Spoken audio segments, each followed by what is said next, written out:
अस्सलाम वालेकुम, कैसे हैं आप सभी। उम्मीद है खैरियत से होंगे। आज हम दास्तान बागो बहार के बारे में पढ़ेंगे, जिसे मीर अमन ने लिखा था। और बागो बहार दास्तान के बारे में पढ़ेंगे, इसके खुलासे के बारे में पढ़ेंगे, किरदार को जानेंगे और हम मीर अमन के बारे में बात करने वाले हैं इस वीडियो में। तो स्टार्ट करती हूँ वीडियो। तो जो इसकी तकमील हुई थी बागो बहार, यानी कब लिखी गई थी, तो वो 1802 और इशात 1802 में इसकी तकमील हुई थी, लिखी गई थी। और इशात 1804 ईस्वी में हुई थी। बागो बहार जदीद उर्दू नस्र का सहीफ़ा अव्वल है, जिसे फोर्ट विलियम कॉलेज में जॉन गिलक्रिस्ट की निगरानी में लिखा गया। ये रशीद हसन खान का कौल है कि बागो बहार जो है वो जदीद उर्दू नस्र का सफ़ीए अव्वल है, जिसे जो है वो फोर्ट विलियम कॉलेज में जॉन गिलक्रिस्ट की जो निगरानी में जो है वो लिखा गया। ये जॉन गिलक्रिस्ट की फरमाइश पर ही लिखी थी मीर अमन ने बागो बहार। ये तर्जमा है 9 तर्ज़ मुरस्सा का। बागो बहार जो है वो मीर अमन की तवाज़ात जो है वो तसनीफ़ नहीं है, बल्कि ये तहसीन की 9 तर्ज़ मुरस्सा 1775 से माखूज़ है। यानी जो 9 तर्ज़ जो मुरस्सा है जो 1775 में जो लिखी गई थी उससे माखूज़ है, जो फ़ारसी किस्सा चहार दरवेश का आज़ाद जो है वो तर्जुमा। एक होता है लफ्ज़ी तर्जुमा, एक होता है आज़ाद तर्जुमा। मतलब लफ्ज़ ब लफ्ज़ जो तर्जुमा वो लफ्ज़ी तर्जुमा, और ये आज़ाद तर्जुमा यानी थोड़ा बहुत वो अपने शब्दों में भी होता है। तो ये आज़ाद तर्जुमा, चहार दरवेश का आज़ाद तर्जुमा। मीर अमन ने देबाचे में उसका ज़िक्र नहीं किया है कि वो 9 तर्ज़ मुरस्सा का तर्जुमा है। अलबत्ता बागो बहार की इब्तदाई इशाअत के सरवर्क पर यह इबारत दर्ज थी, बागो बहार तालीफ़ किया हुआ मीर अमन दिल्ली वाले का। माखज़ उसका 9 तर्ज़ मुरस्सा के वो तर्जुमा किया हुआ अता हुसैन खां का फ़ारसी के साथ चहार दरवेश से।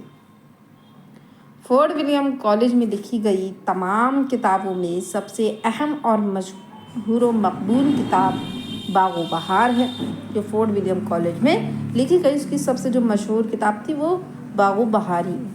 मीर अमन ने डॉक्टर जॉन गिलक्रिस्ट की फरमाइश पर किस्सा चहार दरवेश को आम बोलचाल की ज़ुबान में लिखा है, किस्सा चहार दरवेश को।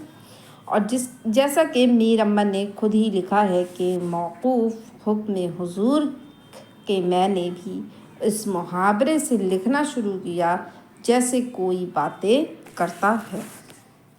मीर अमन ने बागो बहार को 1216 हिजरी मुताबिक 1801 में लिखना जो है वो शुरू किया था, और 1217 हिजरी मुताबिक 1802 में ये है जो मुकम्मल किया था। और मीर अमन की इस तसनीफ़ का नाम बागो बहार तारीख़ी है, जिससे हिजरी सन 1217 हिजरी निकलता है। बागो बहार के 102 सफ़े जॉन गिलक्रिस्ट के एक इंतखाबी मजमूए हिंदी मैनुअल में किस्सा चहार दरवेश के उन्वान से 1802 में छपे थे। किसमें?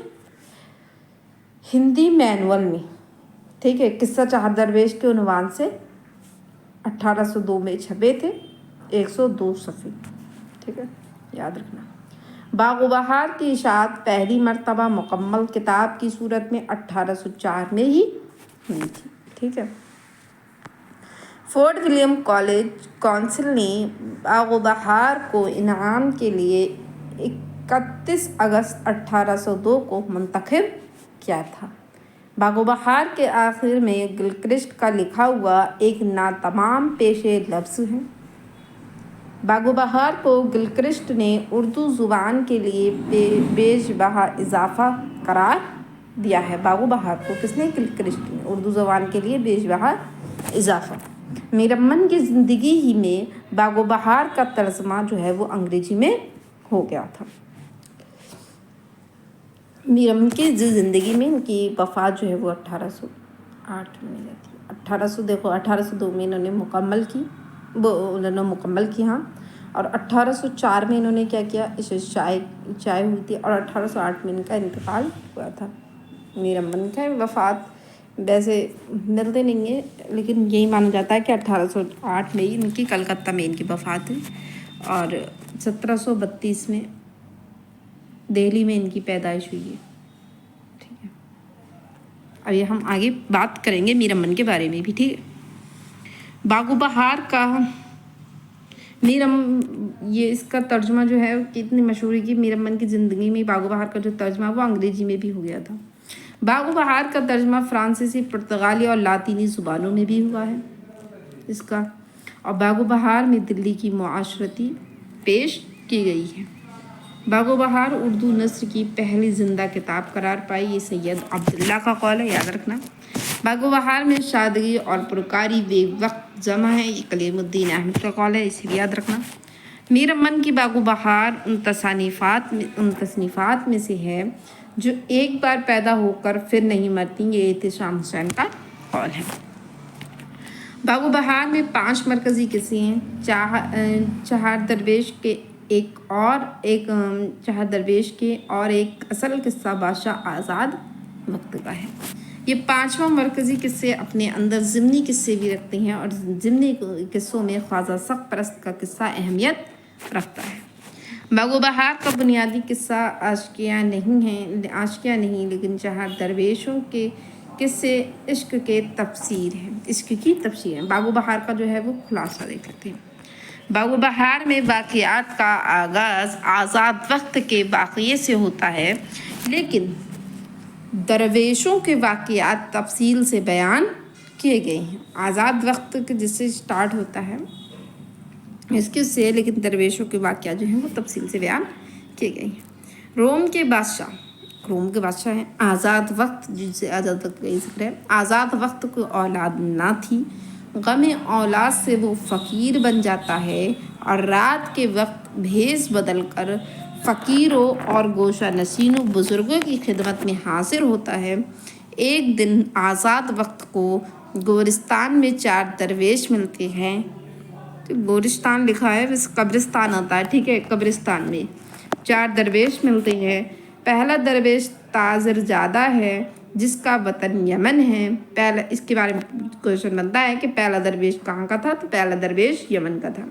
दूसरे दरवेश का वतन फारस है और वो बादशाह का बेटा है। तीसरा दरवेश अज़म है कि बादशाह का इकलौता बेटा है। और चौथा दरवेश चीन के बादशाह का लड़का है।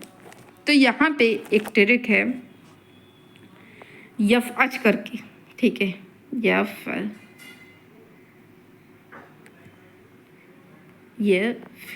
एन और जी। ठीक है, यफ अच। तो इससे क्या होता है, यफ अच से पहला दरवेश यानी यमन का, दूसरा फारस का, तीसरा अज़म का, चौथा जो है वो आज़म का है। और चौथा दरवेश कहाँ का है, चीन का, जीम नहीं है, यफच है, यफच चीन का। ठीक है, अब यफच लफ्ज़ को याद रखेंगे और ये चारों याद रहेंगे, यमन, फारस, आज़म, चीन। ठीक है, यफच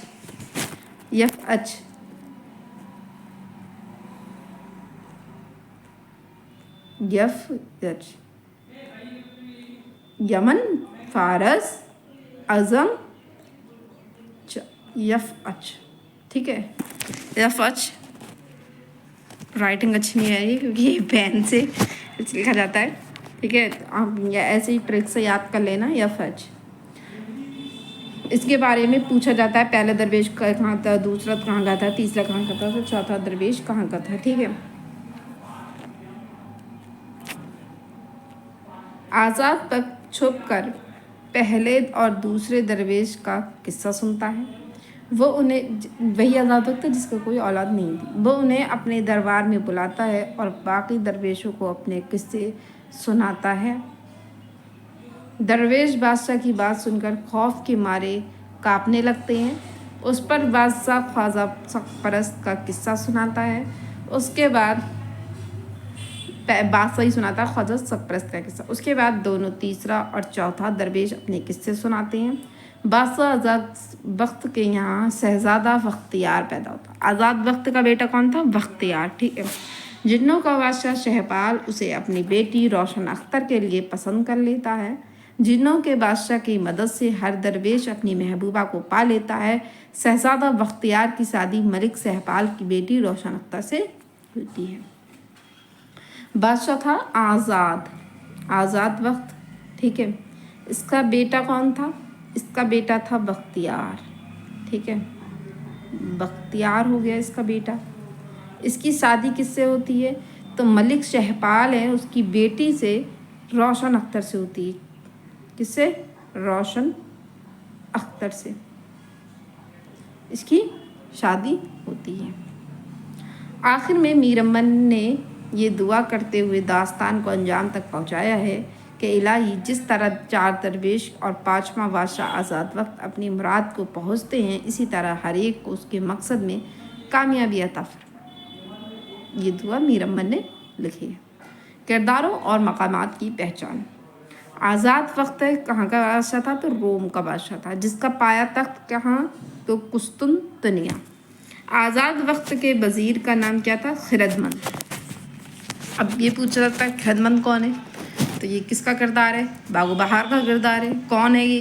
तो आज़ाद वक्त का वज़ीर है। पहला दरवेश जो है वो मुल्क यमन के मलिकुल तज्जार सौदागर ख्वाजा अहमद का बेटा था। पहला दरवेश जो है वो मुल्क यमन के मलिकुल तज्जार सौदागर ख्वाजा अहमद का बेटा था। अब इसके बारे में पूछा जाता है कि पहला दरवेश कहाँ का था? यमन का था। किसका बेटा था? ख्वाजा अहमद का बेटा था। पहले दरवेश की शादी जो है वो दमिश्क की शहजादी से हुई थी, ठीक है। और पहला दरवेश तिजारत के लिए दमिश्क खुशकी की रास्ते से घोड़े पर सवार होकर गया था। ईसा नाम का एक जर्रा है जिसे पहले दरवेश ने शहजादी का इलाज कराया था और एक हिजाम था। किसका बेटा था ये? ख्वाजा अहमद का बेटा था पहला दरवेश, ठीक है। और वो कहाँ पे ले जाता है इसको? खुशकी के रास्ते दमिश्क जाता है। दमिश्क में उसको एक शहजादी मिलती है। शहजादी जो है वो घायल होती है, तो जो ईसा नामी जर्रा होता है उससे ये इसका इलाज करवाता है। बाद में ये गायब हो जाती है तो वो परेशान रहता है। यूसुफ नामी का किरदार जिक्र भी पहले दरवेश के किस्से में हुआ था। इसका भी पूछा जाता है यूसुफ नामी किरदार किस में आता है। और ये यूसुफ नाम का जो सौदागर है, ये शहजादी होती है, वो इसको कत्ल कर देती है। सैयदी बहार दमिश्क की शहजादी का खजानची था। इनका ये खजानची था सैयदी बहार। दूसरा दरवेश मुल्क फारस का शहजादा था। दूसरे दरवेश ने बसरा का सफ़र किया था। पहले ने क्या कहा? दमिश्क का। दूसरे ने कहा था? बसरा का किया था, ठीक है। और दूसरे दरवेश की शादी जो है वो बसरा की शहजादी से हुई थी। दूसरे दरवेश को शहर नीमरोज का किस्सा बहरोज ने सुनाया था। बदखशां का सौदागर आज़ाद वक्त के दरबार में आया था। वज़ीर को फिरंग के एलची ने कत्ल होने से जो है बचाया था। इसी में हातिम ताई का भी जिक्र आता है कि वो दरवेश होता है, फ़कीर मांगने वाला आता है और वो कहता है कि वहाँ पे बसरा की शहजादी है जो इतना खजाना लुटाती है।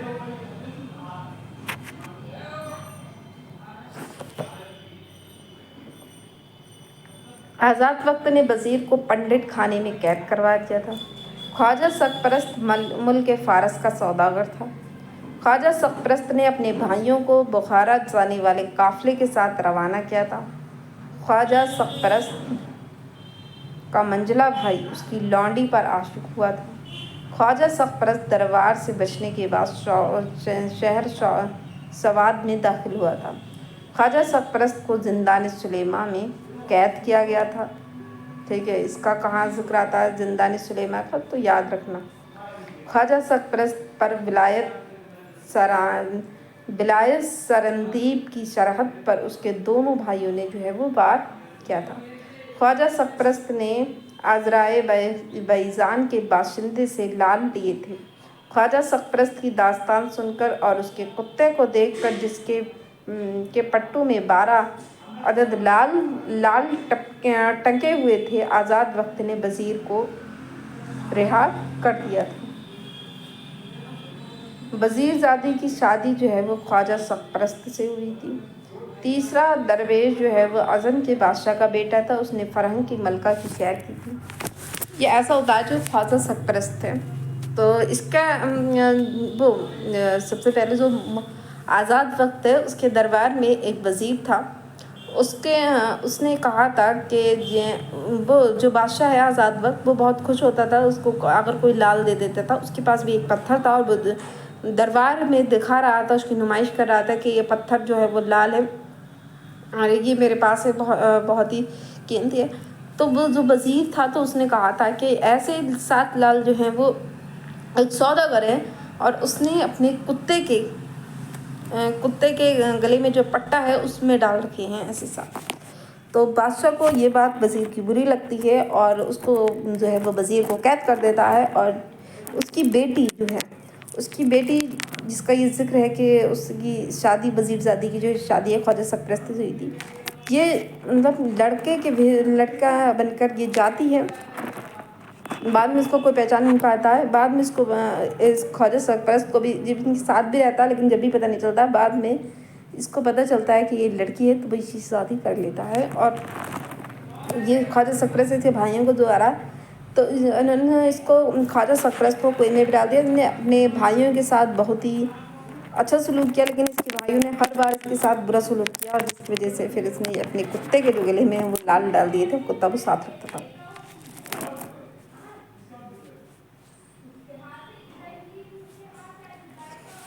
تیسرے درویش جو ہیں کی شادی فرنگ کی ملکہ سے ہوئی تھی۔ آپ پڑھیں گے داستان تو آپ کو پتہ چل جائے گا، ٹھیک ہے پوری۔ تیسرا درویش ازن کے بادشاہ کا بیٹا تھا اور اس نے فرنگ کی ملکہ کی سیر کی تھی۔ تیسرے درویش کی شادی فرنگ کی ملکہ سے ہوئی تھی، ٹھیک ہے۔ پہلا جو درویش ہے اس کی شادی کہاں ہوئی تھی تو دمشق کی شہزادی سے۔ دوسرے کی کہاں ہوئی تھی؟ بصرہ کی شہزادی سے۔ تیسرے کی کہاں سے ہوئی تھی تو فرنگ کی ملکہ سے، فرنگ کی ملکہ۔ چوتھے کی جو شادی ہوئی تھی وہ کہاں ہوئی تھی تو پیر مرد ازمی کی جو بیٹی ہے اس سے شادی کی ہوئی تھی، ٹھیک ہے۔ تیسرے درویش کی شادی فرنگ کی ملکہ سے ہوئی تھی۔ بہزاد خان نے ایک راز گھوڑا ترکی پر تیسرے درویش کو سوار کر کے روانہ کیا تھا۔ ملکہ کا نام مہر نگار اور شہزادے کا نام جو ہے وہ گار تھا۔ چوتھا درویش چین کے بادشاہ کا بیٹا تھا۔ چوتھے درویش کی شادی پیر مرد ازمی کی بیٹی سے ہوئی تھی جو ملک شادی کے قبضے میں تھی۔ آزاد وقت کے یہاں ماہرو کے وطن سے بختیار پیدا ہوا تھا۔ ملک شہپال جو جنوں کا بادشاہ تھا اس کی بیٹی کا نام روشن اختر تھا۔ بختیار کی شادی جو ہے وہ روشن اختر سے ہوئی تھی۔ نیمروز کے بادشاہ کی بیٹی کا نکاح بہزاد خان سے ہوا تھا، اور خواجہ زادہ یمن یمن کے شہزادہ بہزاد خان نے آزاد وقت کی رفاقت قبول کی تھی۔ باغ و بہار میں شہزادی اپنے ملازم بہروز کے ذریعے جس جوان کا قصہ سناتی ہے، وہ ہر مہینے زمرد کا مرتبان لے کر جو ہے وہ بیل پر سوار ہو کر آتا ہے۔ یہ ہمارے 9th کلاس میں تھا تھوڑا سا اس کا قصہ کہ وہ آتا ہے اور لوگوں کو قتل کرتا ہے، مرتبان ہوتا ہے، بیل ہوتا ہے۔ باغ و بہار میں بنیادی طور پر 5 افراد کا قصہ بیان ہوا ہے۔ باغ و بہار میں سب سے طویل قصہ پہلے درویش کا ہے، یہ پوچھا جاتا ہے۔ باغ و بہار میں جو ہے وہ بنیادی طور پر کتنے 5 کا قصہ ہے، 4 درویش ہیں اور ایک آزاد وقت خواجہ سخت پرست کا قصہ ہے۔ اور باغ و بہار میں سب سے طویل جو قصہ ہے وہ کس کا ہے؟ وہ پہلے درویش کا ہے۔ آزاد وقت باغ و بہار کا مرکزی کردار ہے۔ قصے کے اہم کردار خواجہ سخت پرست اور اس کے بھائی ہیں۔ نسوانی کرداروں میں دمشق کی شہزادی کے عادات و ادبار شاہانہ نوعیت کے ہیں۔ بصرہ کی شہزادی اپنی فہم اور ذکاوت کی بنا پر قاری کی توجہ مرکز بن جاتی ہے، لیکن نسوانی کرداروں میں سب سے اہم کردار جو ہے وہ وزیر زادی کا ہے۔ دیگر کردار ہیں، اس میں نواف البادشاہ ہے، بہروز ہے، حبشی مبارک ہے، بادشاہ ملک صادق کا وہ اس میں آتا ہے، چوتھا درویش ہے اس میں آتا ہے۔ نافل بادشاہ کا اس میں یہ دوسرے اس میں آتا ہے بہروز کا۔ حبشی مبارک یہ بھی چوتھے درویش میں آتا ہے، ٹھیک ہے۔ اس کے بارے میں بتا دوں تو سب سے پہلا ایک بار دیکھو، یف اچھی لفظ جو ہے وہ یاد رکھنا، یف، ٹھیک ہے، یف یمن، پہلا درویش جو ہے وہ یمن کا ہے، یمن۔ دوسرا جو ہے وہ ہے فارس کا، تیسرا جو ہے وہ عجم کا، چوتھا جو ہے وہ چین کا، ٹھیک ہے۔ اب بتا دیتی ہوں، اب یہ جو ہے پہلے شہزادے کی جو شادی ہے وہ ہوئی تھی دمشق کی شہزادی سے، دوسرے کی بصرہ کی شہزادی سے، تیسرے کی جو ہے وہ کیا کہتے ہیں اسے، فرنگ کی ملکہ سے، فرنگ کی ملکہ، ٹھیک ہے۔ چوتھا جو تھا جس کا ذکر تھا، پیر مرد ازمی کی بیٹی، ایسے آپ لوگ سمجھنا، ازمی کی بیٹی تھی، اس سے ہوا تھا، ٹھیک ہے۔ اور اس میں ایک خواجہ سگ پرست کا قصہ تھا، کس کا قصہ تھا؟ ایک خواجہ سگ پرست کا قصہ تھا اس میں، ٹھیک ہے۔ تو یہ اس میں سے تھا۔ اور بادشاہ آزاد وقت، بادشاہ کہاں کا تھا؟ تو آزاد وقت تھا بادشاہ، اس کا بیٹا تھا بختیار تھا، ٹھیک ہے۔ اور اس کی شادی کس سے ہوتی ہے؟ ملک سہپال کی بیٹی روشن اختر سے ہوتی ہے اس کی شادی، ٹھیک ہے۔ جنوں کے بادشاہ روشن کی بیٹی روشن اختر سے اس کی شادی، ٹھیک ہے۔ اور کچھ رہی ہے اس میں، یہی اس میں جو کرتار تھے۔ اور خواجہ سرپرست کا یہ جو کتا تھا اسی میں وہ 7 لال تھے، کتے کے گلے میں پوچھا جاتا ہے کتنے لال تھے؟ تو 7 لال تھے، ٹھیک ہے۔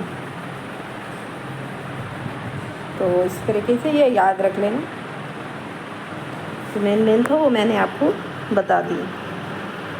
ملک سہپال کا بھی پوچھا جاتا ہے، ملک صادق یہ چوتھے درویش میں، یہ بھی یاد رکھنا، ٹھیک ہے۔ اب پڑھتے ہیں ہم میر امن دہلوی کے بارے میں۔ نام تھا ان کا میر امن تھا، اور تخلص لطف گنج خوبی کے خطی نسخے اور باغ و بہار کے آخری شعر کے مطابق تذکرہ طبقات الشعراء ہند میں کریم الدین نے ان کا نام میر امن اور تخلص امان لکھا ہے۔ کس نے؟ کریم الدین نے۔ محمد یائی تنہا اور نور الحسن نقوی نے اصلی نام جو ہے وہ امان اور امن تخلص بتایا ہے، نور الحسن نقوی نے۔ ڈاکٹر سہیل بخاری نے نام ان کا میر امان اور تخلص لطف اور امن دونوں قرار دیا ہے۔ میر امن دہلی میں 1732 میں پیدا ہوئے تھے، اور میر امن کا جو انتقال ہے وہ 1808 عیسوی میں ہوا تھا۔ میر امن جو ہے وہ دہلی کے رہنے والے تھے۔ میر امن 1761 میں دہلی سے عظیم آباد گئے تھے۔ میر امن عظیم آباد سے کلکتہ جا کر نواب دلاور جنگ کے چھوٹے بھائی میر محمد کاظم خان کے عطلیق مقرر ہوئے تھے۔ اچھا، جو میر امن ہے، یہ ان کے بارے میں ایک کوشچن یہ بنتا ہے کہ میر امن کو کس نے لوٹا تھا؟ تو سورج مل جاٹ جو ہے وہ انہوں نے لوٹا تھا، تبھی میر امن نے دلی چھوڑ کر جو ہے وہ عظیم آباد چلے گئے تھے۔ سورج مل جاٹ نے انہیں جو ہے وہ لوٹا تھا جب انہوں نے دلی چھوڑ دی۔ جان گلکرسٹ تک میر امن کی رسائی جو ہے وہ بہادر علی حسینی کے وسیلے سے ہوئی۔ اب اس سے بھی ایک کوشچن بنتا ہے کہ میر امن کی رسائی کس کے ذریعے ہوئی؟ تو بہادر علی حسینی کے ذریعے۔ 4 مئی 1801 کو فورٹ ولیم کالج کے ہندوستانی شعبہ میں 40 روپے مہینے پر بحیثیت منشی مقرر میر امن کا تقرر ہوا تھا۔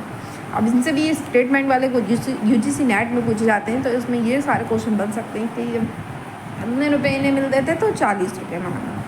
میر امن 5 سال ملازمت کرنے کے بعد جون 1806 میں سبکدوش ہوئے تھے، اور 1808 میں ان کا انتقال بتایا جاتا ہے کلکتہ میں ہوا تھا، ٹھیک ہے۔ میر امن کے کارنامے۔ میر امن نے کل 2 کتابیں تحریر کی ہیں، اور یہ دونوں کتابیں انہوں نے فورٹ ولیم کالج کی ملازمت کے دوران ہی لکھی تھیں۔ باغ و بہار طبع اول 1804 میں، یہ رشید حسن خان کے مطابق ہے۔ گنج خوبی یہ 1217 ہجری۔ میر امن نے باغ و بہار کے علاوہ گنج خوبی بھی گلکرسٹ کی فرمائش پر فورٹ ولیم کالج میں 1217 ہجری میں لکھنا شروع کی تھی اور 1219 ہجری میں تکمیل کو پہنچائی تھی۔ گنج خوبی ملا حسین وائز کاشفی کی فارسی کتاب اخلاق محسنی کا اردو ترجمہ ہے۔ یہ ملا وائز حسین کاشفی لکھا ہوتا ہے لیکن اس میں لکھا ملا حسین وائز کاشفی۔ UGC کے مطابق گنج خوبی جو ہے وہ انوار سہیلی کا ترجمہ ہے، پر یاد رکھنا گنج خوبی کس کا؟ انوار سہیلی کا ترجمہ ہے۔ میر امن کے متعلق مختلف آراء و خیالات۔ میر امن نے ناول کے لیے موضوع زبان کی بنیاد ڈالی، یہ احسان فاروقی کا قول ہے۔ میر امن کو اردو نثر میں وہی مرتبہ حاصل ہے جو میر تقی میر کو اردو شاعری میں حاصل ہے، یہ سر سید کا قول ہے اور یہ ویری امپورٹنٹ ہے۔ اب ان کی پیدائش کے بارے میں ایک بار پھر سے ریویژن کر لیتے ہیں۔ ان کی پیدائش جو ہے وہ 1732 عیسوی میں ہوئی تھی دہلی میں۔ سورج مل جاٹ نے انہوں نے لوٹا تھا اور 1808 میں ان کی وفات ہوئی تھی کلکتہ میں، ٹھیک ہے۔ انہوں نے 2 کتابیں لکھی تھیں، ایک تو لکھی تھی باغ و بہار، دوسری لکھی تھی انہوں نے گنج خوبی۔ کیا لکھی تھی انہوں نے؟ گنج خوبی، ٹھیک ہے۔ باغ و بہار یہ بہت ہی فیمس ہوئی ان کی کتاب، دوسری ہے گنج خوبی، ٹھیک ہے۔ اور باغ و بہار جو ہے وہ کب لکھی تھی انہوں نے؟ 1802 میں مکمل ہوئی، ٹھیک ہے۔ 1801 میں شاید لکھنا چالو کیا تھا، 1802 میں یہ مکمل ہوئی تھی اور 1804 میں یہ کیا ہوئی؟ شائع ہوئی، ٹھیک ہے۔ یہ رشید حسن خان کے مطابق 1804 میں شائع ہوئی۔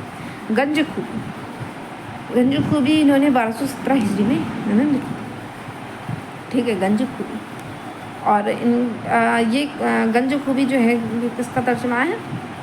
تو یہ گنج خوبی انوار سہیلی کا ترجمہ ہے، انوار سہیلی کا، ٹھیک ہے، انوار سہیلی کا ترجمہ ہے۔